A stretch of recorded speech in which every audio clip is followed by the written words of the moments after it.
AI in moving boxes, digital twins, and even collisions between robots at CES 2019. I'm Tonya Hall for ZDNet and Tech Republic, and joining me is Tom Edwards, Chief Digital and Innovation Officer, Agency at Epsilon. Welcome, Tom. Hi, thanks for having me. So what does Epsilon do, and what do you do in your role as Chief Digital and Innovation Officer for Epsilon's agency business? I'm part of the agency business at Epsilon, and we're focused on two primary products. That's data-driven strategy and world-class creative. So anything and everything that helps drive business growth, that's a key part of it. My role is really around innovation, creative technology, product development. So I get really into the technical marketing and innovation side of things. You reported on 10 macro trends from CES 2019. Let's start with artificial intelligence everywhere. Yes. Including your was this idea of moving boxes with AI. Explain that. Oh my goodness. So AI has definitely been, a media hot topic for the last few years. I speak about this topic all the time. This year at CES in particular, if you didn't have AI embedded or intelligence embedded in your products, you were essentially behind.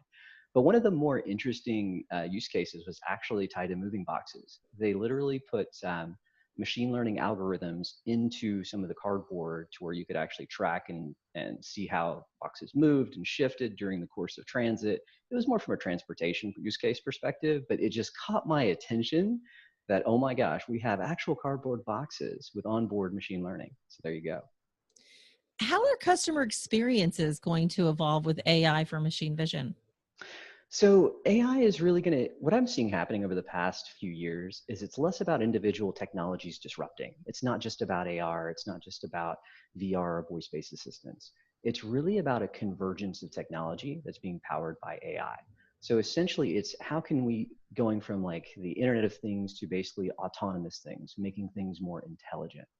And the ability to process data and information quickly is really going to help redefine everything from digital simulation into augmented reality, all the way through to virtual assistants understanding preferences and being able to then be a proxy on behalf of consumers to drive product, or not even just marketing to individuals, but also to systems. So AI is essentially going to be the connection point between all of those kind of key areas that are going to unlock experiences such as voice, vision, and touch moving forward. And we began to see that on the show floor at CES 2019. Tell us about your digital twin theory and how you saw it manifested at CES. So digital twin is the whole idea around there's a physical and a digital simulation. And for me, I call it a digital twin proxy theory. And I touched on it a little bit. Basically to whereas voice assistants become essentially even more intelligent, know more about us, and become proxies on behalf of consumers. There's also going to come a time to where retail or physical environments, you can actually have different forms of simulation going on. So essentially for me, the example I use is if I go to a Target store and Target goes really big, say with a Star Wars launch, instead of having to plaster the store with different, Star Wars materials, I would actually be able to go in through some type of multimodal interface, and actually my virtual assistant knows I have this preference, then I'm actually able to see it come to life in store through an AR-based experience. So at CES, one of the things that I saw was an autonomous mapping robot. That robot could essentially then map the internal space and help drive the actual simulation, so you can drive a personalized experience through AR through some type of, whether that's glasses or a contact here in the near future. So it's the combination of digital simulation plus proxies and virtual assistants that can then drive personalization through these consumer experiences. I know that's a lot, but that's the thought of where a lot of this is potentially going.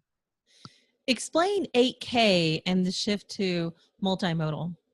So, we've seen 4K televisions and 8K now. In order to truly, it really blend this connection between physical and digital, like having walls that are screens, you need to have higher definition capability. So that's where the 8K comes in.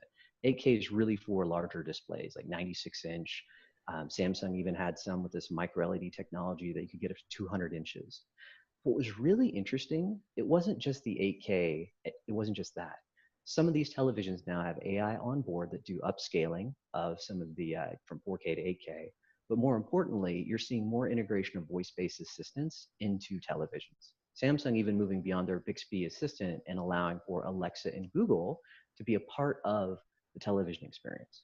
So again, it opens up voice as another way, and voice was all over CES again this year. But voice is yet another way in which we can connect and interact with our environment, to where it's less about us inputting into, say, a phone, but just more of us, our environment adapting to us. That's really the shift that's coming. Well, something else that was quite interesting, you saw examples of device control using the brain. Share. Yes, yes. So one of the other really interesting things, it's this connection of mental and physical interfaces. There was a company called BrainCo on the show floor, and you basically put this device around your head, and it kind of reads your body pressures, and it has different inputs. I was actually able to control the speed of a Mario Kart type game with my thoughts, and actually able to steer with a physical steering wheel. I really like the kind of connection between like a physical like input as well as kind of mental concentration, and how that turned into a fun game experience. Finally, my favorite, robots. Will my next best friend be a robot? Absolutely. And CES 2019 definitely said that they would.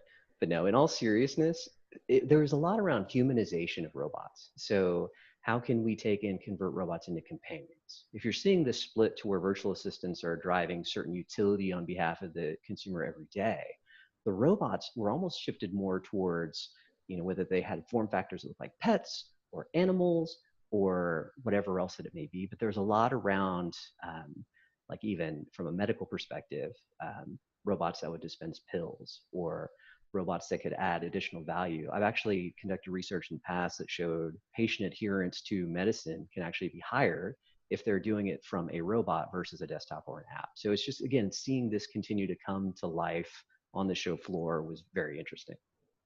And Tom, that wasn't the only robot news at CES, was it? In fact, you know that here our studios are in Coeur d'Alene, Idaho, the only place in the world, and I've heard the galaxy where it is actually illegal to harm a robot. You What happened at know, CES? then a certain electronic automobile company may be in a little trouble. But no, in all seriousness, there was an incident where there was a self-driving car that happened to hit an autonomous robot. So you have a little bit of robot on robot violence that was happening at CES. It was quite comical, actually. All right. Well, that sounds a little exciting and a little fitting for Vegas, probably. Certainly couldn't happen here. Thanks again, Tom, for joining and talking about the recap of CES 2019. If somebody wants to follow you, maybe they want to get a copy of your blog or maybe find out more about what you do, how can they do that? Absolutely. You can always follow me on Twitter at Blackfin360.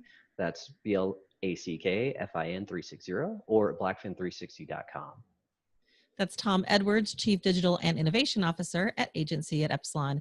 And I'm Tonya Hall with ZDNet and Tech Republic. You can find more of my interviews right here or go to my website, tonyahall.net. Thanks for watching.